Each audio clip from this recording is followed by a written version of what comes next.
계속해서 하나님 나라에 관해서 우리가 이제 말씀을 나누고 있습니다. 이스라엘 백성들이 이집트에서 나와서 하나님 앞에 신의 산에서, 신의 광야에서 하나님의 청혼을 받아 예 주님 우리가 다 그렇게 행하겠습니다 대답하고, 지난주에 하나님께서 그 혼인 서약으로 첫 번째부터 네 번째까지의 계명 혼인 서약을 말씀해 주셨습니다. 그래서 하나님께서 주신 이 혼인 서약은 사실 히타이트 종주권 조약과 닮아 있다 말씀드렸습니다. 19장부터 24장까지 내용은 사실은 종과 주인된 그런 조약을 맺을 때 하는 그런 형태를 갖고 있지만, 실제로 그 내용은 이스라엘 사람들을 하나님께서 억압하는 조약이 아니라 오히려 이스라엘 사람들을 자유롭게 하고 사랑하는 법이다라고 말씀을 드렸습니다. 그래서 지난주 살펴봤던 네 가지 계명을 요약하면, 자막을 보면 이렇게 되어 있습니다. 첫 번째 내용의 계명을 요약하면 하나님을 사랑하라는 것이 핵심입니다. 너는 내 얼굴과 내 얼굴 사이에 아무것도 없게 해줘. 너는 나를 다른 우상 어떤 것도 만들지 마. 그리고 하나님의 이름을 잘못 사용하지 마. 그리고 제발 안식일에 나와 함께 쉬자. 바로 하나님을 사랑하라는 하나님의 말씀이 바로 1계명부터 4계명까지의 말씀이었습니다. 오늘은 계속해서 5번째부터 10번째까지의 계명을 살펴보면서 하나님의 또한 마음을 살펴보고자 합니다. 오늘 이 계명들을 살펴보기 전에 한 번 더 좀 더 기억해야 하고 싶은 것이 있습니다. 이 10계명은 어떤 성격을 갖고 있는가를 이해하는 것이 굉장히 중요합니다. 여러분 교회 좀 오래 다녀보셨기 때문에 10계명을 한 번씩은 다 들어보셨을 겁니다. 근데 10계명이 있다는 건 알고, 10계명이면 중요한 건 알겠는데 외워보라고 하면 이렇게 생각이 나긴 해요. 그러니까 그만큼 우리에게 10계명은 딱딱하고 그냥 언젠가 한 번씩 들어봤던 건가 보다 하고 넘어갈 때가 많다는 거죠. 그런데 이 10계명은 핵심은 관계의 법이라는 것입니다.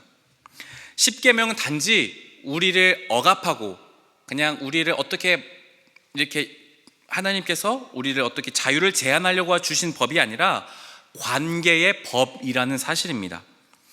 신명기 30장 11절과 14절 말씀을 제가 한번 읽어드리겠습니다. 잘 보세요.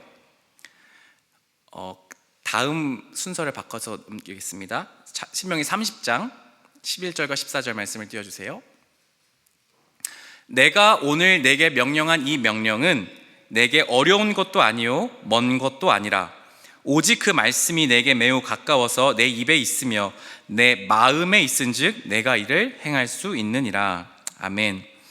하나님께서 주신 10계명을 어떻게 하면 지킬 수 있을까? 이 계명이 굉장히 어려운 것만 같은데 하나님이 이렇게 말씀하세요. 14절에 이 말씀은, 이 계명은 매우 가까이 있어서 내 입에 있으며 네 마음에 있다고 말씀하세요.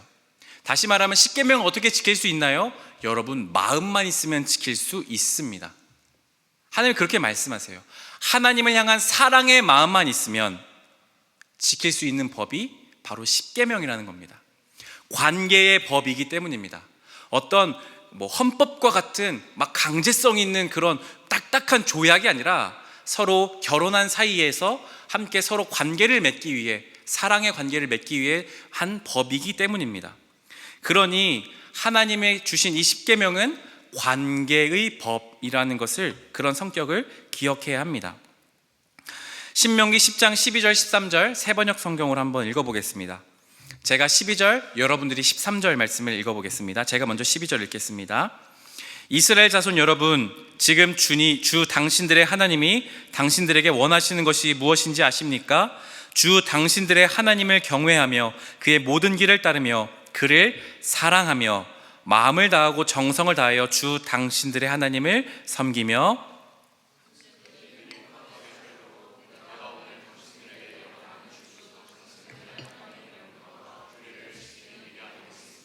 아멘. 하나님은 분명히 말씀하세요. 하나님이 이 10계명을 주시는 이유는 딱 하나입니다. 13절에 당신들이 뭐 하도록요? 행복하게 살도록 주셨다는 겁니다. 이 계명을 지키면 여러분 행복해진다는 겁니다. 하나님이 이 계명 주신 이유는 우리의 삶이 행복하게 하기 위해서 주신 것이라는 겁니다. 심리학자들이나 여러 책들을 살펴보거나 또 유튜브에 이런 여러 가지 내용들 있잖아요. 테드나 세밭이나 이런 걸 보면 그런 게 있어요. 당신의 인생이 행복해지는 방법, 5가지 비결, 그런 내용들이 있습니다. 저도 그런 거를 좀 보는 걸 좋아합니다. 그런데 그런 걸 몇 개 살펴보고 책들을 보면 공통적인 것들이 있습니다. 다른 것도 있지만 공통적인 것 중에 하나는 무엇이냐면 바로 관계가 좋아야 한다는 것입니다. 당신 주변 사람과의 관계가 좋은 사람이 행복해질 수 있습니다 라고 말하는 경우가 굉장히 많았습니다. 돈을 아무리 많이 벌어도, 아무리 높은 권력이 있더라도 사람과의 관계가 틀어지면 그 사람은 그다지 행복감을 느끼지 못한다는 그런 결과들이 많이 있다는 것이죠. 그러니까 하나님이 오늘 우리에게 주신 이 십계명은 바로 관계의 법입니다. 왜요? 관계가 바를 때 행복할 수 있기 때문입니다. 그래서 오늘 5번째부터 10번째까지의 계명은 바로 이웃 사랑을 위한 법입니다. 자막을 하나 더 보여주세요. 10계명은 바로 마음의 법, 무엇 안에서요? 관계 안에서 지킬 수 있는 법이며 우리에게 행복을 주시고자 하는 법입니다. 그러니까 10계명을 너무 딱딱하게만 생각하지 말아주세요. 그래서 그 내용을 오늘 좀 더 살펴보려고 합니다. 계명을 하나하나 살펴볼 텐데요. 한번 넘겨주시면 5번째 계명은 이렇게 되어 있습니다. 내 부모를 공경하라. 6번째, 살인하지 말라. 7번째, 간음하지 말라. 8번째, 도둑질하지 말라. 9번째, 거짓 증거하지 말라. 10번째, 내 이웃의 집을 탐내지 말라. 이걸 또 한마디로 요약하면 내 이웃을 사랑하라는 계명이 되는 것입니다. 내 이웃과의 관계를 바르게 하라는 법이죠. 그렇게 해서 이제 오늘 이 5번째 계명부터 10번째 계명까지를 하나하나 살펴보면서 어떻게 우리에게 주님이 원하시는지를 살펴보겠습니다. 5번째 계명, 바로 내 부모를 공경하라입니다. 인간이 태어났을 때 가장 먼저 맺는 관계가 무엇일까요? 바로 부모님과의 관계입니다. 바로 하나님이 이걸 먼저 말씀하시는 거예요. 가장 우리가 인간으로서 처음 맺는 그 관계, 부모님과의 관계를 올바르게 하라는 것입니다. 오늘이 무슨 주일인지 아세요? 어버이 주일입니다. 부모님의 사랑을 기억하는 주일이죠. 그래서 오늘 몇몇 청년들이 이렇게 오늘 카네이션 예쁘게 해가지고 많은 성도님들께 이렇게 감사의 마음을 전했습니다. 수고한 청년들이 있어요. 그러니까 이런 것들 하는 이유가 뭘까요? 부모를 공경하라는 이 말씀에서 시작되는 겁니다. 부모님은 바로 인간으로서 가장 먼저 맺는, 하나님 맺기 이전에 맺는 관계입니다. 그래서 공경하라는 말은 단지 그냥 부모님 말을 잘 들으라는 것 넘어서서 마음 깊은 곳에서 정말로 부모님을 향한 존경과 부모님을 향한 공경심을 가지라고 말씀하고 있습니다. 하나님이요, 다른 성경에서 이렇게 말씀하세요. 눈에 보이는 부모님을 사랑하지 않고, 눈에 보이는 사람을 사랑하지 않고 어떻게 눈에 보이지 않는 하나님을 사랑하겠느냐고 말씀하세요. 그러니까 우리에게 가장 먼저 맺는 관계인 부모님을 향한 우리의 사랑과 공경이 곧 하나님을 향한 사랑이기도 한 것입니다. 물론 부모님을 사랑하는 것 너무 잘 압니다. 그런데 우리 안에는 사실 부모님을 사랑하기 참 어려운 환경에 있는 사람들도 있을 겁니다. 부모님이 우리에게 모두 다 사랑해 주시지만 때로는 그렇지 않은 경우도 종종 보기 때문입니다. 물론 그런 예외적인 경우가 있어서 부모님을 사랑하는 것은 매우 어려울 수 있습니다. 그러나 바로 이 부모님을 공경하라는 것 안에는 바로 자식된 도리로서 부모님을 공경하는 것뿐만 아니라 부모님이 우리를 향한 사랑의 내용도 함께 포함되어져 있습니다. 바로 가족이라는 가장 인간의 기본적인 이웃을 향한 그 사랑의 관계가 가장 먼저 시작되는 곳이기 때문입니다. 그래서 부모님을 공경하기 어려운 사람들은 여러분 힘드시겠지만 기도하셔야 됩니다. 내가 부모님을 사랑할 수 있는 마음을 주시도록 말입니다. 그렇게 해서 가장 처음 맺는 관계에 대한 하나님의 말씀, 내 부모를 공경하라는 계명을 주시고, 여섯 번째 계명은 이렇게 되어 있습니다. 살인하지 말라. 혹시 이 중에 살인해 보신 분 계세요? 손 한번 번쩍 들어 보시겠어요? 여기 계시지 않겠죠, 살인하신 분은? 그래서 이 계명은요, 사실은요, 우리가 좀 되게 쉽게 넘어갈 때가 있습니다. 살인하는 건 쉽지 않으니까요. 그런데 이 계명은 사실은 좀 더 깊이 들어가 보면 살인이라는 말은 생명에 대한 존엄을 지키라는 의미를 담고 있습니다. 인간 자체에 대한 하나님이 주신 생명은 매우 매우 소중한 것입니다. 왜냐하면 하나님은 우리를 하나님의 형상을 따라 지었기 때문입니다. 자, 우리 앞뒤 사람과 옆에 사람 좀 쳐다보시겠어요? 어떠세요? 하나님의 형상 같으신가요? 보면 너무 웃음이 나는 아름다운 형상인가요? 믿음의 눈으로 바라보십시오. 하나님의 형상이에요. 하나님이 아름답게 지으신, 실수하신 게 아닙니다. 하나님이 다 아름답게 만드신 거예요. 네? 아름답게 봐야 됩니다. 하나님이 아름답게 지으셨기 때문에 여러분은 여러분 자체로 소중해요. 여러분 자체로 소중합니다. 혹여나 어딘가에 장애가 있거나 불편함이 있더라도 그 사람의 생명은 소중한 겁니다. 하나님이 주신 생명이기 때문입니다. 그것을 존엄하게 지키라고 주님은 살인하지 말라는 계명에 담고 있습니다. 좀 더 가서 신약 성경에 가면 예수님이 이 계명에 대해서 이렇게 갖고 와서 말씀하세요. 너희가 살인하지 말라는 말씀 들었지? 나는 너희에게 말한다. 누구든지 야, 이 바보야, 멍청아 라고 말하는 사람마다 지옥불에 떨어질 것이다 라고 말씀하세요.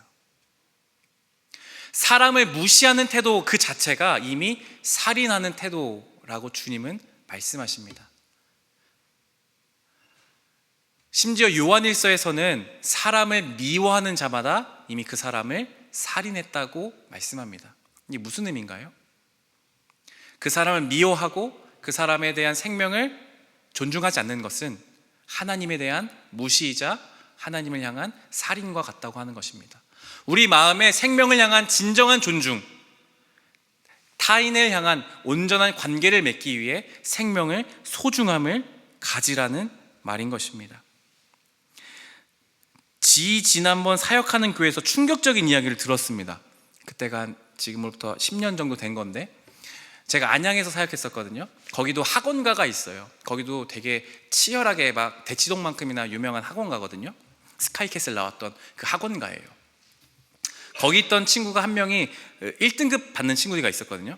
그 친구가 이제 교회에 와서 이렇게 차 타고 데려다 줄 때 뭐라고 했냐면 실제로 했던 말입니다. 목사님, 그때는 전도사님이었으니까, 전도사님 그거 아세요? 저희 노는 친구들은 다 1등급 친구들끼리만 놀아요. 만약에 걔 모의고사 봤을 때 2등급 떨어지잖아요. 우리 걔 바로 따돌려요 라고 말했습니다.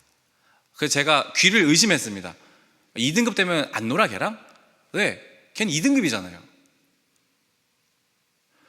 사람이 아니라 등급으로 사람을 매기는 거죠.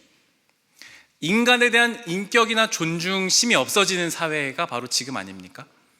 하나님은 바로 그런 우리에게 살인하지 말라는 계명, 인간에 대한 존엄성이 점점점 사라지는 시대 속에 말씀하는 것, 살인하지 말라는 계명인 것입니다. 일곱 번째 계명, 바로 간음하지 말라. 사람을 쾌락의 객체로 전락시키지 말 것. 간음이라는 것은 기본적인 의미는 배우자가 있는 사람이 배우자가 아닌 다른 사람과 성관계를 맺는 것을 간음이라고 성경은 말씀합니다. 당연한 이야기죠. 근데 예수님은 또 신약성경에 가면 이렇게 말씀하세요. 너희가 간음하지 말라는 말을 들었으나 누구든지 너희가 여자를 또한 남자를 보고 음욕을 품는 사람마다 마음으로 음욕을 품기만 해도 너는 이미 간음했다 말씀하세요. 이게 무슨 말씀입니까? 간음하지 말라는 말은 인간을 성적인 쾌락을 만족시켜주는 대상으로 삼지 말라는 뜻입니다. 하나님은요, 우리가 주신 이 결혼의 관계를 소중히 여기라는 것도 가늠하지 말라는 것의 중요한 의미입니다. 그런데 하나님은 인간을 아까 말했듯이 존엄한 존재로, 나의 어떤 성적인 쾌락을 만족시켜주는 객체로 보지 말라는 것입니다. 그러니까 당연히 음란물을 봐서는 안 되겠죠. 당연히 내가 사랑하는 배우자가 있는데도 다른 사람과 성적인 관계를 맺지 않았을 때 그냥 정서적인 교감을 하고 성적인 어떤 그 농담을 주고받는 것조차도 가늠하는 것이죠. 하나님은요, 굉장히 깐깐하신 분이세요. 이웃을 사랑하라고 말할 때 마음의 법을 지키라는 것입니다. 단지 나는 내 배우자가 있으니까 난 아무 여자랑 성관계 안 맺었어, 가늠 안 했어가 아닙니다. 마음의 중심이 바르게 되어 있는 것까지도 주님은 말씀하시는 겁니다. 나의 욕망을 채우려고, 쾌락을 채우려고 다른 사람을 성적인 대상으로 전락시켜버리는 것, 하나님이 금하는 것입니다. 8번째 계명은 도둑질하지 말라고 되어 있습니다. 인간 노동력에 대한 존엄함을 말씀합니다. 도둑질하지 말라는 것은 사실 히브리어 성경을 좀 살펴보고 이 당시의 배경을 살펴보면 조금 더 명확한 의미는 이런 겁니다. 인신 납치하지 말라는 겁니다.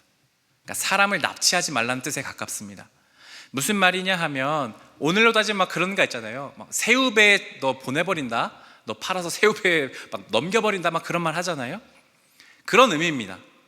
이 당시에는 노동력이 너무너무 중요했기 때문에 실제로 인신 납치가 있었습니다. 납치해서 노예로 팔아버리는 행위가 있었죠. 하나님은 그걸 금하는 것입니다. 무엇을 의미할까요? 하나님은 당연히 그런 인간의 존엄성뿐만 아니라 인간이 가지는 노동력에 대해서 소중히 여기라는 말씀이기도 합니다. 여러분들 직장을 다니시는 분들 노동하시죠? 굉장히 거룩한 일입니다. 하나님의 일을 한다고 하는 저만, 목회자만 거룩한 일을 하는 게 아니라 여러분 직장에서 하는 모든 일이 하나님 안에서 거룩한 일입니다. 주님은 여러분의 노동력을 소중하게 생각하세요. 학생들 학업하는 거 마찬가지로요.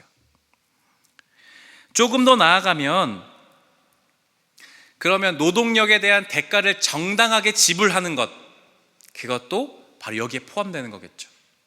나중에 여러분 돈 많이 버셔서 사장님 되시고 회장님들 다 되시길 축복합니다.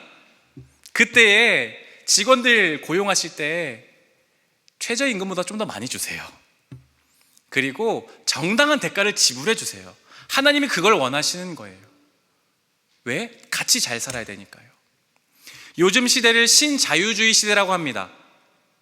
그냥 우리가 살아가는 세상이 이미 그렇게 흘러가고 있습니다. 어떤 시대인가요? 돈이 많은 사람은 더 돈이 많아지죠. 돈이 없는 사람은 더 돈이 없어집니다. 가만히 있으면요. 이게 옳은 세상일까요? 하나님 기뻐하시는 세상일까요? 그건 주님이 기뻐하지 않는 세상 같습니다.